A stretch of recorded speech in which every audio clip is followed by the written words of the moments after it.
Hi, friends. My name is Anna. I'm a 74-year-old transgender woman enrolled in Roosevelt University. Let me tell you how this fine university began. In 1945, the board of directors of the YMCA College of Chicago ordered their president to report a breakdown of the student body by race, national origin, ethnicity, and gender. The president believed that the intent was to establish quotas to limit the numbers of African Americans, Jews, immigrants, and women in the university. So he refused.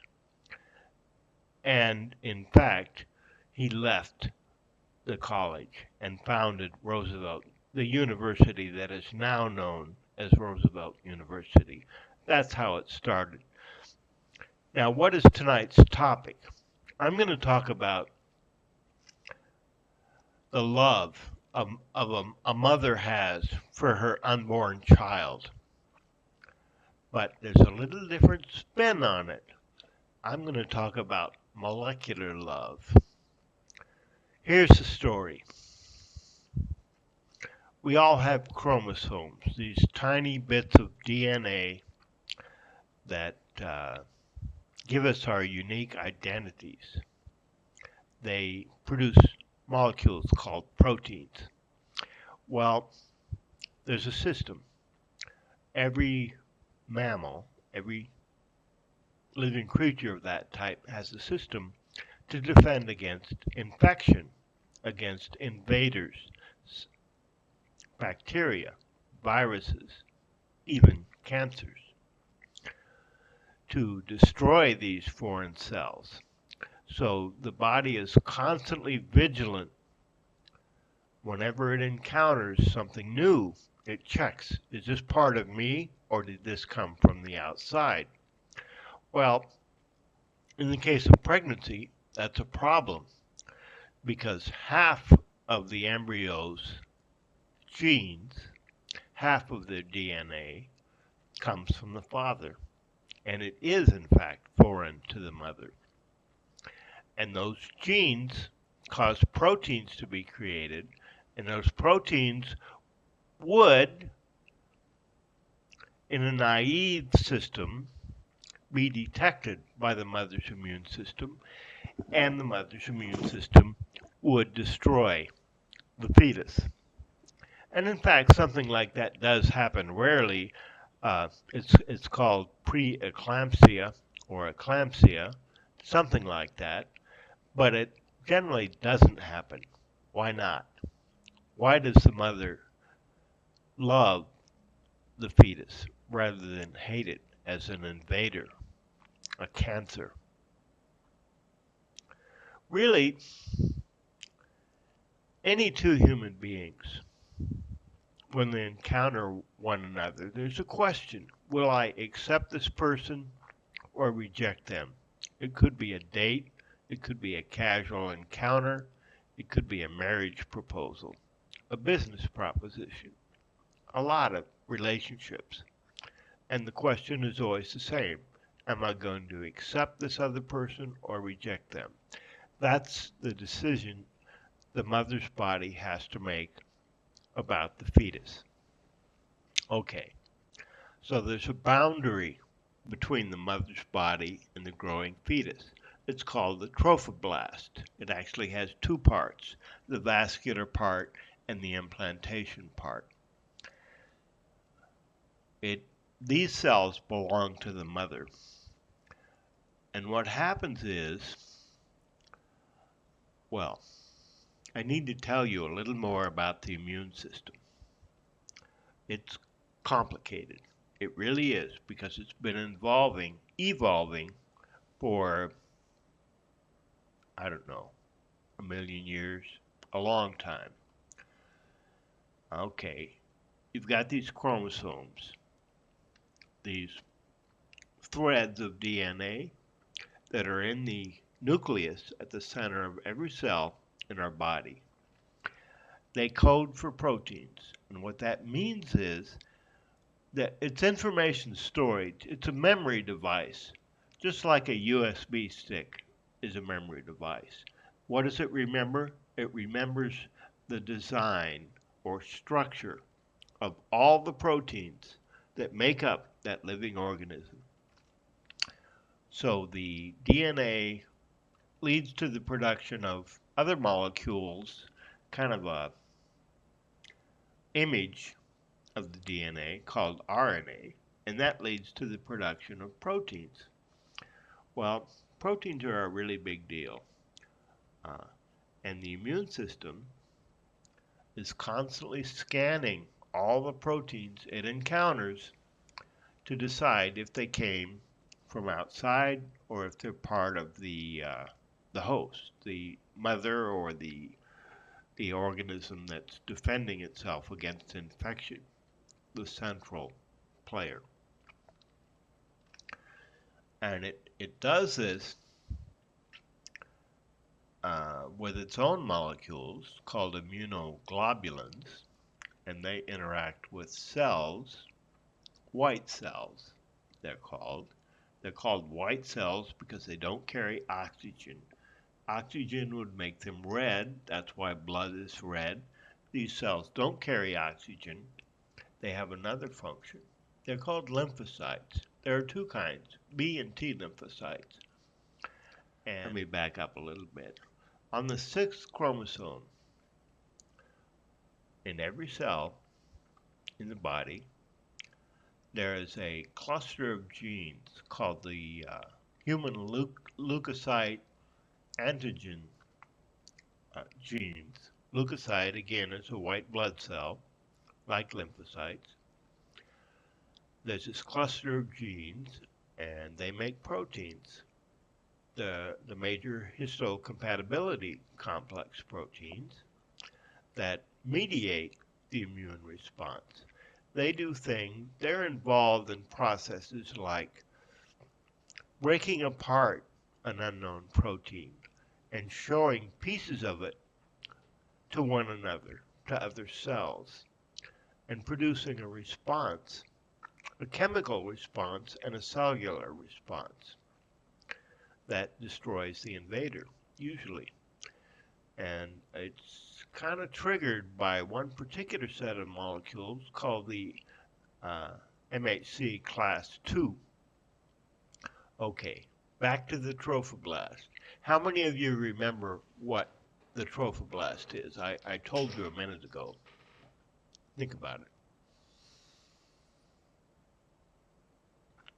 Okay, it's the boundary between the mother's body and the embryo or fetus. Well, you would expect these MHC class 2 molecules to be present in the trophoblast, uh, allowing the immune response to proceed and causing rejection.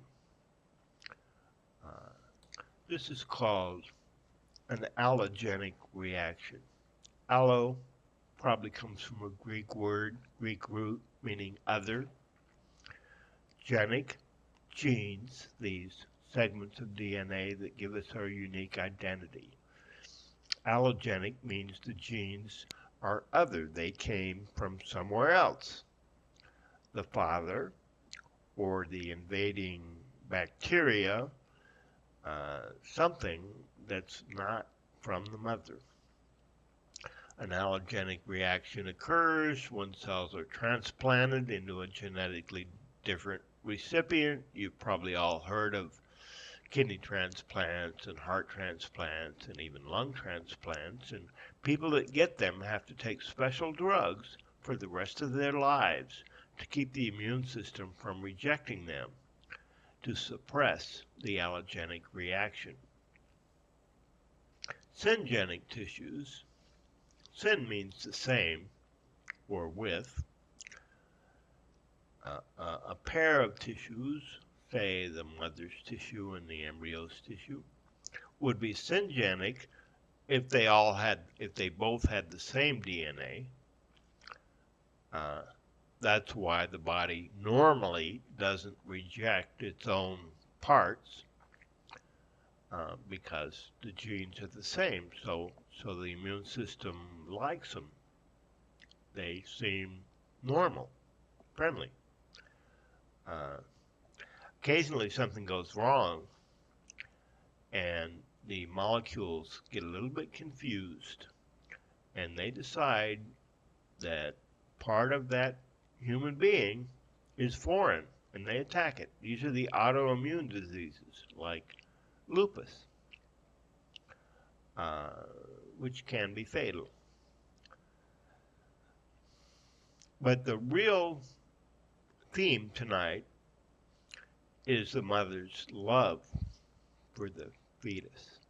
The mother's molecules do not hate that fetus and try to kill it as they normally would. They love it. And why? Because the MHC molecules that uh, lead to this immune response are simply not present in the trophoblast, in the boundary between the mother and the fetus. So the immune response doesn't take place, and the fetus lives normally. Occasionally something goes wrong. It's called eclampsia. We won't get into that.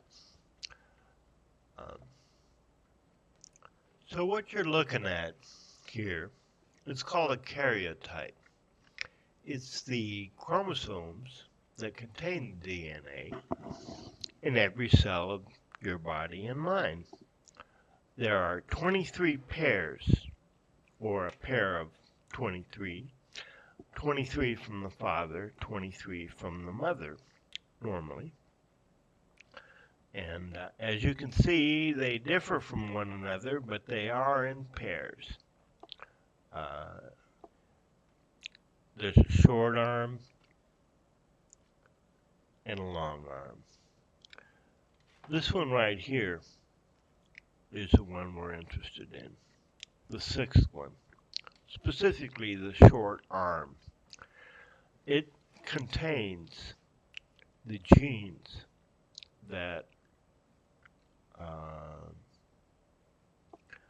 remember and read out the desired structure for the immune system's molecules, the major histocompatibility complex. Now I'm going to show you a map of that gene close up. Here it is. Chromosome 6, short arm. We map these things. Every gene, every piece of a gene, every nucleotide has a position, a number. 1, 2, 3, 4, on through, in this case, about 33,000. These are called base pairs. It's maybe not terribly important. It's just the alphabet that the information is stored on. You can think of them like bits in a computer. Okay. Right here, the genes for the major histocompatibility complex. 2 regions. One for class 1 and class 2. There's also a class 3 which is involved in some aspects of the immune response, but we're interested in class 2 because it's known that these molecules somehow are suppressed in the trophoblast, allowing the fetus to survive. So they're grouped. Class 1 has A, B, and C. Class 2 has DRB, DQA, and DQB.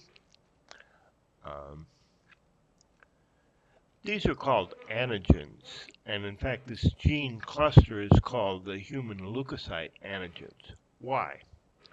Antigens are triggers that the immune system picks up on and makes a decision whether to try to kill it or not. And they're proteins, and the major histocompatibility complex is basically this system of proteins, and as I say, the one we're interested in is class 2. So now we're going to look at these proteins. Proteins are a really big deal. Proteins do the work. They carry out the life processes to a large extent. These are what are called space filling models. They show how the molecules, which are made up of atoms, fill space, how they take up space. Proteins have complex shapes, which enables them to do their jobs. And these are molecules of the major histocompatibility complex. These are the key molecules that have to be suppressed in the trophoblast for the fetus to survive. Proteins are actually a thread,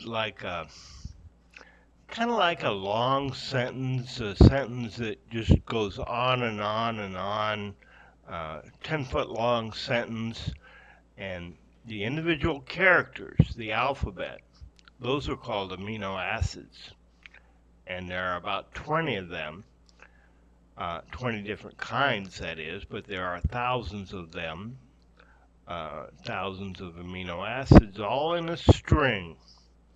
And that sequence, it's kind of like DNA. It's kind of the signature. That sequence defines the identity of the protein, and it uh,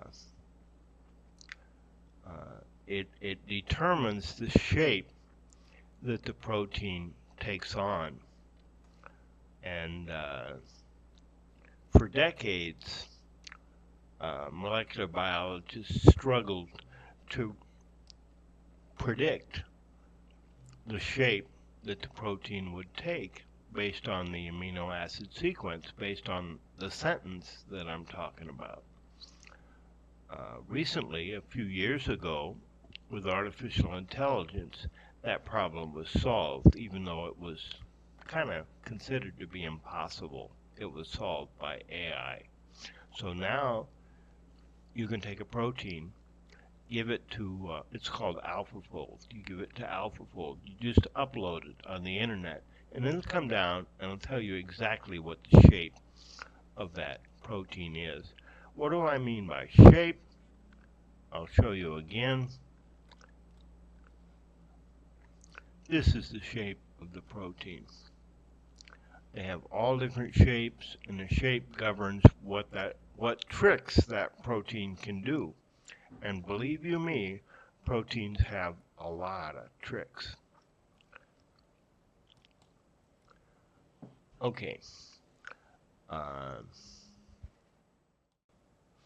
These proteins, a lot of them stick out from the surface of the cell. The cell is a little bag of fluid and chemicals and biological objects. It's about, well, a bacterial cell is about a millionth of a meter, a micron. That's pretty small. 1,000 of them, end to end, would be visible. It would be 1 millimeter, but one of them, no way could you see it. Anyway, those are cells. The cells in the human body are a little larger than that, but they're still pretty small. On the surface of these cells, the proteins stick out. The word is expressed. And the immune system looks at these proteins that are sticking out and makes a decision what to do, whether to accept or reject. And different parts of the immune system communicate with one another also using these proteins that stick out. They're called surface antigens. An antigen is a molecule that triggers an immune response, a protein generally. So those are some of the nuts and bolts of the immune system. And as I said, this lecture is about molecular love, the love of a mother for the unborn child expressed molecularly. Think about that. Good night.